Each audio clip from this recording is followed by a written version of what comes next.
کسی کی بدتمیزی سے مت گھبرائیں، وہ بس اپنا تعارف کرواتے ہیں۔ سمجھداری اسی میں ہے کہ آپ انہیں پہچان کے آگے چل دیں۔ اپنی ناقدری کرنے والوں کو اپنا سایہ بھی میسر نہ ہونے دیں۔ تعلقات میں معاہدے نہیں رکھے جاتے، سو جو جہاں چڑھنا چاہے۔ فی امان اللہ۔ زندگی میں لوگوں سے ایک ہی سبق ملا، جن کو ہم جتنا ہاس کرتے گئے ان کے لیے ہم اتنے ہی عام ہوتے گئے۔ برداشت عقل مند آدمی کا وہ صبر ہے جس کا مظاہرہ وہ جاہل آدمی کی بات سنتے وقت کرتا ہے۔ محبت یا عزت کسی کو اتنی مت دو کہ وہ تمہاری قدر کرنا بھول جائے۔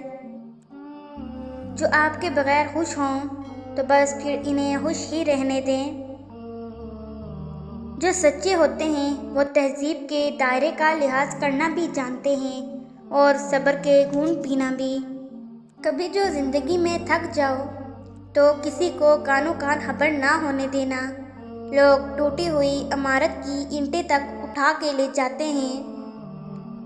میں کسی شخص پر تب تک اعتبار نہیں کرتی جب تک اس کے رب کے ساتھ وفا کی سچائی نہ دیکھ لوں، کیونکہ جو رب کا نہ ہو وہ بھلا کس کا ہوگا۔ محبت کو الفاظ میں نہیں لہجوں میں تلاش کریں۔ الفاظ تو منافقین کے بھی بہت میٹھے ہوا کرتے ہیں۔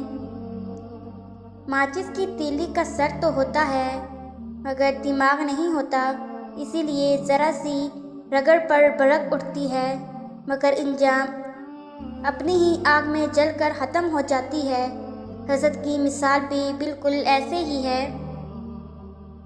آہستہ آہستہ ہمیں یہ سمجھ میں آنے لگتا ہے کہ ہر وہ شخص زندگی میں ضروری نہیں ہوتا جنہیں ہم اپنی زندگی میں ضروری سمجھ کر شامل کرتے ہیں۔ دوسروں کو ماننا، ان کو اہمیت دینا، ان کو سراہنا، ان کو تسلیم کرنا محبت ہے۔ یہ وہ محبت نہیں جو اکثر ہم مرد عورت تک محدود رکھتے ہیں، بلکہ یہ وہ محبت ہے جسے انسانیت کہا جاتا ہے۔